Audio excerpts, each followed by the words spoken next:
Assalamualaikum warahmatullahi wabarakatuh. Selamat datang di video kami. Kami dari kelompok 3 ingin memaparkan hasil diskusi kami dalam video studi kasus FDKI.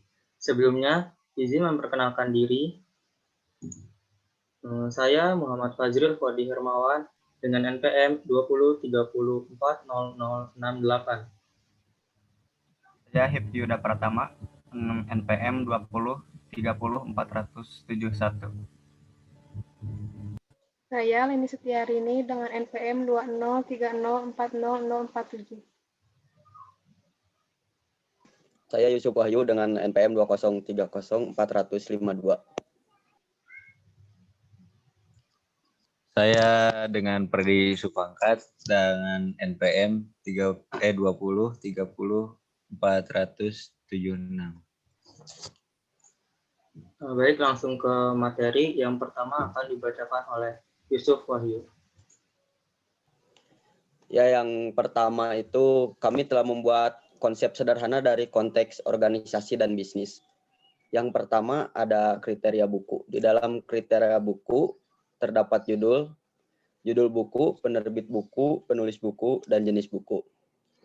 Lalu yang kedua, kita dapat memilih buku biasanya dari judul buku, ketersediaan buku, dan harga buku. Lalu yang ketiga, ada kriteria pembayaran.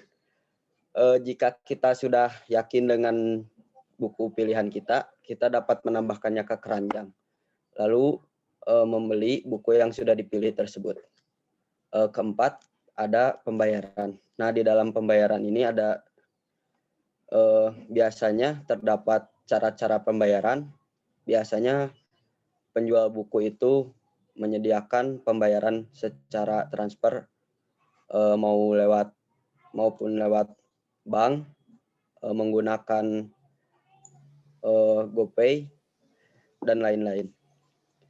Lalu kita biasanya diarahkan untuk menuliskan alamat tujuan pengiriman buku agar buku sampai ke tujuan.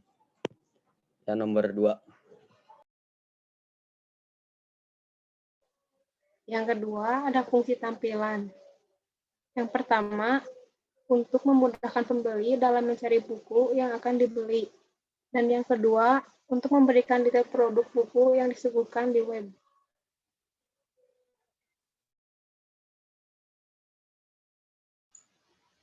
Yang ketiga ada informasi yang ditampilkan di layar. Di sini bukukita.com menampilkan informasi seperti diskon atau promo-promo yang dia berikan. Kemudian di sebelah sini ada 4 kotak yang merupakan referensi buku seperti buku novel, buku bestseller, buku referensi umum, buku hukum dan undang-undang. Kemudian di gambar di bawah sebelah sini bukukita.com menampilkan informasi yang lebih spesifik terhadap buku yang kita ingin belikan. Di situ ada judul, penulis, penerbit, dan tanggal rilisnya. Kemudian juga terdapat harga yang ditampilkan. Kemudian di sebelah sini terdapat alasan mengapa kita harus membeli buku di bukukita.com ini. Selanjutnya, yang nomor 4, tombol atau button aksi apa saja yang ada di layar beserta fungsinya. Yang pertama ada tombol pencarian, digunakan setelah kita menginput judul ataupun nama pengarang buku tersebut, lalu kita mencarinya dengan menekan tombol pencarian ini. Yang kedua ada tombol berbentuk keranjang, digunakan sebagai tempat penyimpanan buku apa saja yang akan kita beli nanti, lalu akan membayarnya. Yang ketiga ada tombol berbentuk orang ini, apabila kita tekan maka akan menampilkan tampilan yang ada di sebelah sini, sebelah gambar. Di sana kita bisa memasukkan email ataupun passwordnya lalu mensubmit. Lalu yang keempat ada nama pengarang dan juga penerbit dan juga penulis yang berwarna merah ini. Apabila kita tekan maka kita akan diarahkan ke halaman mereka di mana ada buku-buku yang sudah diterbitkan dan juga ditulis oleh mereka. Yang kelima ada tombol beli, yaitu digunakan untuk membeli buku tersebut. Keenam, ada nomor 6, yaitu rekomendasikan dan juga simpan ke wishlist ataupun daftar keinginan, yaitu untuk menyimpan buku tersebut dan bisa dibayar kapan aja. Yaitu rekomendasi bisa di-share ataupun dibagikan melalui, kalau di sini contohnya melalui Facebook ataupun Twitter. Yang terakhir nomor 7 bisa disebut sebagai list item, di mana terdapat tombol-tombol navigasi, yaitu seperti home, di mana kita tekan satu persatu akan ditampilkan ke halaman yang lainnya.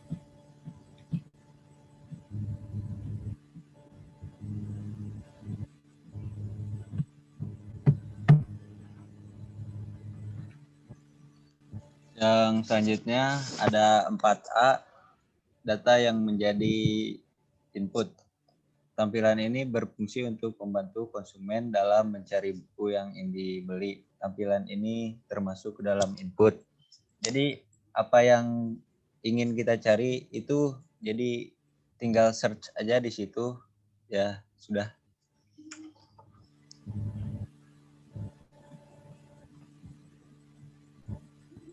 Selanjutnya ada yang jenis komputasi. Tampilan ini termasuk ke dalam jenis komputasi seleksi. Tampilan ini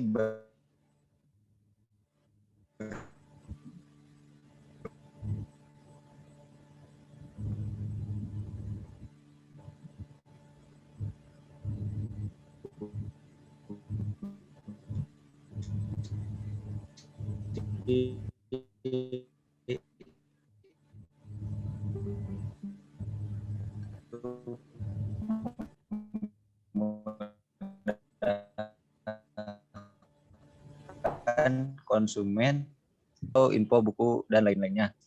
Kita cari itu dalam, jadi di sinilah mencarinya. Yang terakhir yang 4C merupakan hasil dari komputasi. Ini tampilan hasil komputasi input yang ada di nomor 1 setelah kita memasukkan judul ataupun nama penerbit dari buku tersebut. Setelah menekan tombol pencarian, maka akan tampil seperti yang ada di gambar ini. Selanjutnya, ini merupakan tampilan dari hasil komputasi di nomor 7, yaitu komputasi seleksi. Setelah kita menekan satu persatu tombol tersebut, tombol navigasinya, maka akan ditampilkan tampilan yang berbeda pula.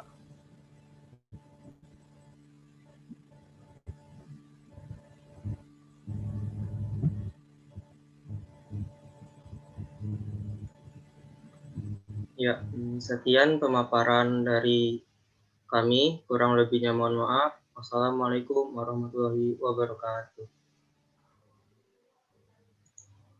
Waalaikumsalam.